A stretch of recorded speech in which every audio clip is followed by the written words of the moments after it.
Shalom à tous, Dieu vous bénisse abondamment. Ce matin, je vais vous montrer que le Coran n'est pas la parole du Dieu véritable. Le Coran est un livre de confusion et de contradiction. Nous prenons la Sourate 3, verset 47. Elle dit, Seigneur, comment aurais-je un enfant alors qu'aucun homme ne m'a touché? C'est ainsi, dit-il, Allah crée ce qu'il veut. Quand il décide d'une chose, il lui dit seulement soit et elle est aussitôt. Donc ici, Marie a dit, elle n'a pas de compagnon, elle n'a pas quelqu'un pour la toucher. Comment elle peut avoir enfant? Allah dit que c'est possible, que si tu n'as pas de compagnon, tu peux avoir enfant. Mais regardez, on va aller à la Sourate 6, verset 101. Vous allez voir quelque chose là-bas pour vous montrer que ce livre-là ne vient pas de Dieu. Créateur des cieux et de la terre, comment aurait-il un enfant quand il n'a pas de compagne? Question, c'est lui qui a tout créé, il est omniscient. Donc ici, l'autre côté, il a dit quoi?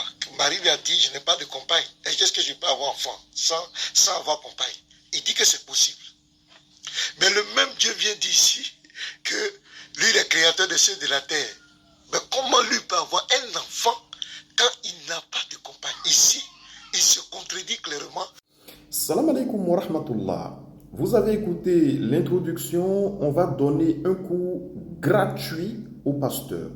Nous allons revenir sur les mêmes versets qu'il a cités. Qu'Allah Ta'ala nous accorde une bonne compréhension. Je cite, Seigneur, demanda Marie, comment pourrais-je avoir un enfant alors que nul homme ne m'a jamais touché?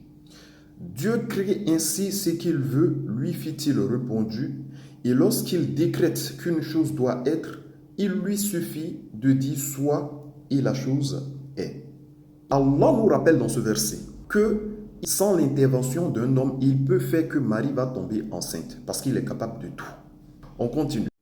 Créateur des cieux et de la terre, comment aurait-il un enfant alors qu'il n'a pas de compagne et qu'il a tout créé, lui dont la science embrasse toutes choses?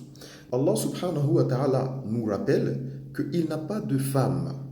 S'il avait une femme et il avait un fils avec cette femme, subhanallah, on aurait pu dire que oui, effectivement, au sens propre, c'est son fils.